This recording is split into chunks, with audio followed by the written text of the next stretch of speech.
लाडकी बहीण योजनेप्रमाणेच लाडकी आजी आजोबा योजना राज्यात सुरू करा, गजानन पाटील यांची मागणी। राज्यात महिलांसाठी राबवण्यात येणाऱ्या लाडकी बहीण योजनेप्रमाणेच ज्येष्ठ नागरिकांसाठी लाडकी आजी आजोबा योजना सुरू करून तिची प्रभावी अंमलबजावणी करावी, अशी मागणी राष्ट्रवादी काँग्रेस शरदचंद्र पवार पक्षाच्या ज्येष्ठ नागरिक सेलचे प्रदेश जनरल सेक्रेटरी गजानन पाटील यांनी केली। गुढीपाडव्याच्या शुभमुहूर्तावर अंजनी येथे हनुमान ज्येष्ठ नागरिक सेवाभावी संघाच्या वतीने 80 वर्षे पूर्ण केलेल्या ज्येष्ठ नागरिकांचा सत्कार समारंभ मोठ्या उत्साहात पार पडला। या कार्यक्रमाला तासगाव कवठेमहांकाळ मतदारसंघाचे आमदार रोहितदादा पाटील यांची प्रमुख उपस्थिती होती। ज्येष्ठ नागरिकांची वेदना आणि अपेक्षा आपल्या भाषणात गजानन पाटील यांनी मांडली। ते म्हणाले की ज्येष्ठ नागरिक हे वृद्ध नसून अनुभवाने समृद्ध आहेत। देशाच्या प्रगतीसाठी त्यांनी आयुष्यभर कष्ट केले आहे, परंतु आज ते दुर्लक्षित आणि परावलंबी झाले आहेत। त्यामुळे शासनाने त्यांना आधार देणे काळाची गरज आहे।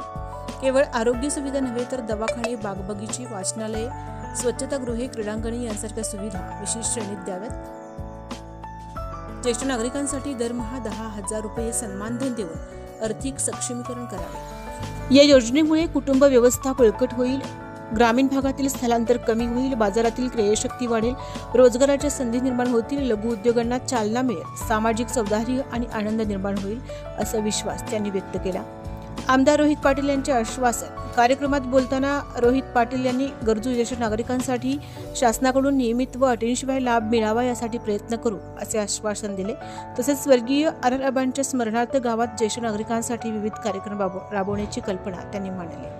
यावेळी गावातील 71 ज्येष्ठ नागरिकांचा शाल व पुष्पगुच्छ देऊन सन्मान करण्यात आला। कार्यक्रमाचे प्रास्ताविक प्राध्यापक आनंदराव पाटील यांनी केले। कार्यक्रमात सरपंच, ग्रामपंचायत सदस्य, माजी सैनिक, संघटनेचे पदाधिकारी तसेच गावातील मान्यवर मोठ्या संख्येने उपस्थित होते। सूत्रसंचालन सर्जेराव पाटील यांनी केले, तर आभार प्रदर्शन डॉक्टर रवींद्र पाटील यांनी केले। एकूणच ज्येष्ठ नागरिकांच्या सन्मानासाठी आणि त्यांच्या आर्थिक सुरक्षिततेसाठी लाडकी आजी आजोबा योजना ही संकल्पना पुढे येत असून याकडे आता शासनाचे लक्ष आहे। SK news Marathi, Tasgaon Sangli.